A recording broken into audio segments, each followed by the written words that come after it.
Bien, ciertamente nos causa gracia viendo qué sucede en España, lo que ha pasado, que es una verdadera tragedia realmente lo que está pasando en España. Bueno, Marcelo, a ver, empecemos por este asunto y cómo esta descomposición social también lleva a otras. ¿Y qué pasa con el sindicato de la policía? ¿Vamos por partes? Bueno, una primera mención es el cambio de signo del gran anómalo que tuvo el sistema político en los últimos 10 años en la Argentina, llamado Néstor Kirchner, ¿no? Digo, en el momento de mayor conflictividad social, hubo un presidente que dijo, nosotros no vamos a resolver esto a partir de la policialización. La policía no es un instrumento de resolución de este conjunto de cuestiones. Muy criticado por dirigentes políticos, amigos míos, chilenos en su momento, que decían, mirá Carabinero cómo pone orden. Me refiero al tema de los pingüinos y las protestas estudiantiles. Eso fue algo muy importante y me parece que hay que prestar atención a un hecho puntual de aquel momento.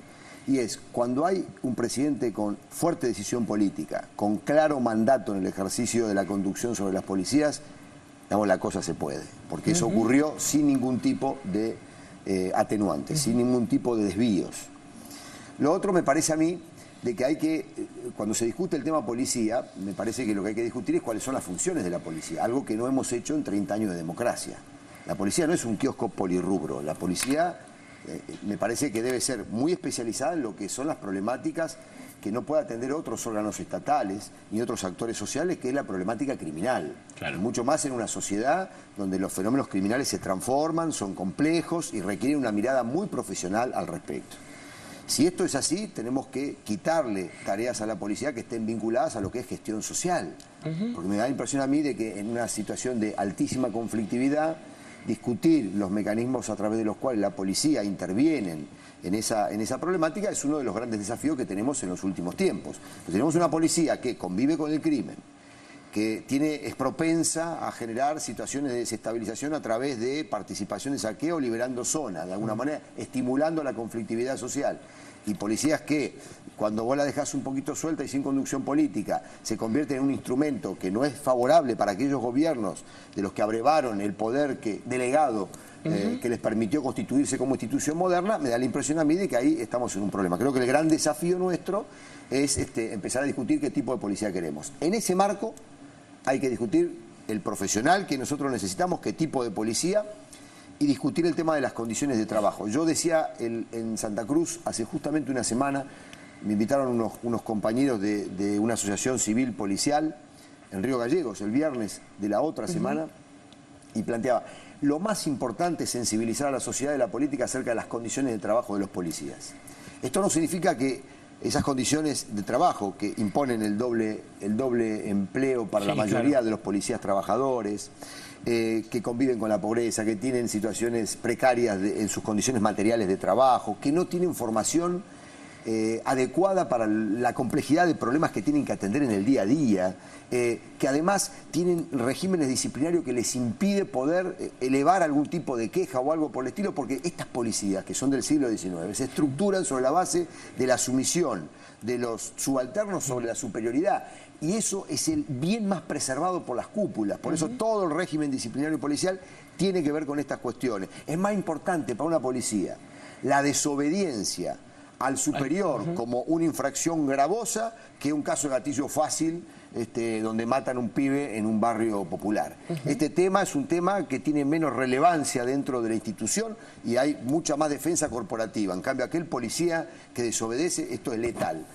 Ahí me parece que entonces, en ese contexto es necesario discutir si así podemos tener policías democráticas. Yo creo que no. Claro. Ya antes de que se me escape una cosa, Marcelo, vos hablabas del cambio de la estructura del delito y sabemos con las Fuerzas Armadas hubo una cuestión de la globalización en su momento, los poderes imperiales, etcétera.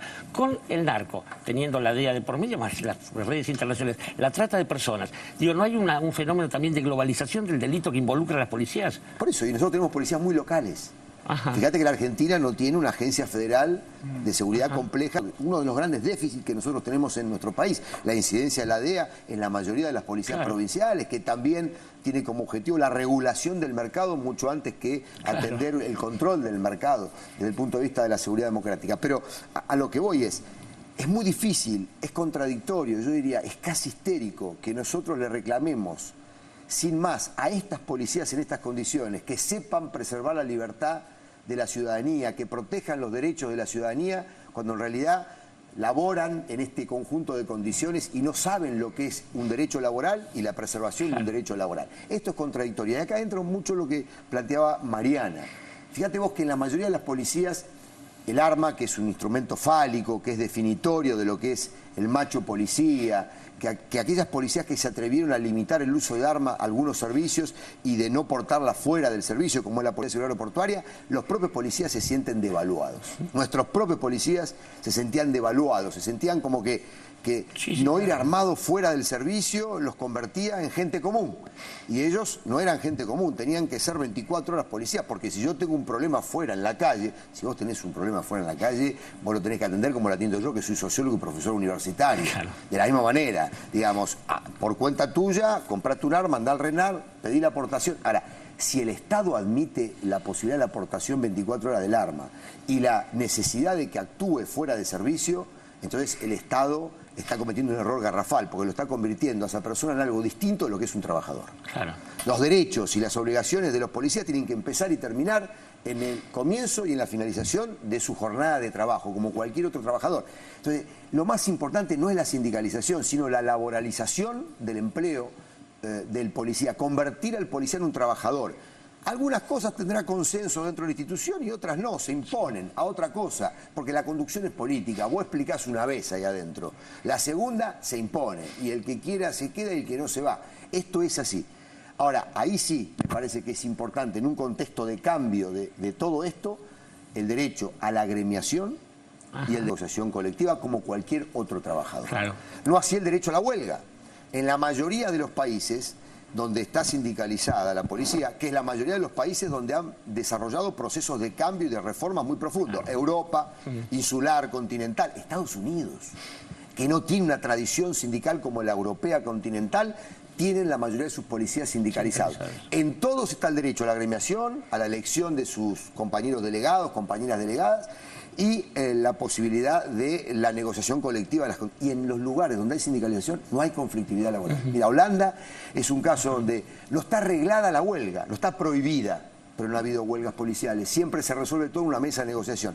A ver, el kirchnerismo produjo una revolución en materia de relaciones laborales. Ha sido el gobierno en los últimos 50 años que ha generado las negociaciones colectivas como instrumento central de relaciones laborales.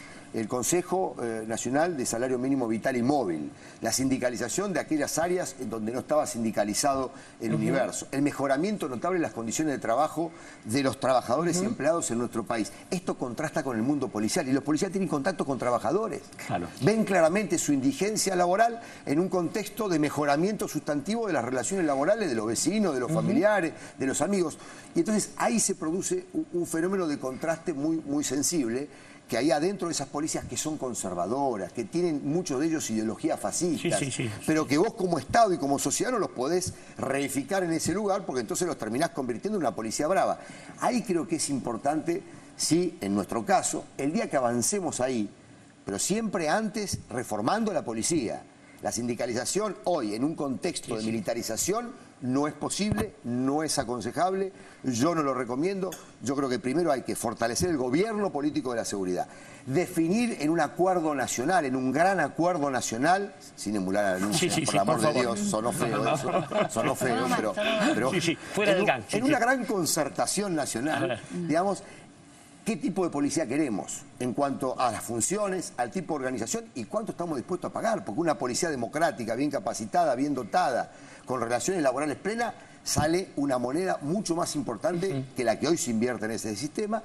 Y me parece que después, dentro de ese marco, sí empezar a pensar en la posibilidad de lo que sería la sindicalización. Yo no le daría el derecho a la huelga, pero no por ser un servicio esencial, sino básicamente porque me parece que es algo que requiere de otro tipo de entrenamiento. En la mayoría de los países está prohibida la huelga policial, está prohibida cualquier medida de fuerza armada, está prohibida inclusive en algunos casos las reuniones dentro de las propias sedes policiales, digamos. O sea que hay todo un espectro de posibilidades enormes. Ahora, discutir sindicalización en medio de una crisis donde se puso en tela de juicio la gobernabilidad política, aunque sea tenuemente, pero fue una crisis política, y sin pensar previamente la reforma policial, qué es lo que ha dicho Capitanich, qué es lo que hemos hecho con él entre el 2010 y el 2012 en el Chaco. Lo primero que hicimos con él, yo colaboré como asesor de él con el equipo nuestro cuando él era gobernador, es primero una nueva ley de seguridad pública y ahí un nuevo rol de la policía. Ahí definimos qué tipo de policía el Chaco quiere. Está pendiente llevar adelante ese proceso. Y hubo muchas resistencias dentro de la propia policía. Capitanich esas resistencias las pasó rápidamente por alto con mucha decisión política. Hay que avisarle al vicegobernador también, ¿no?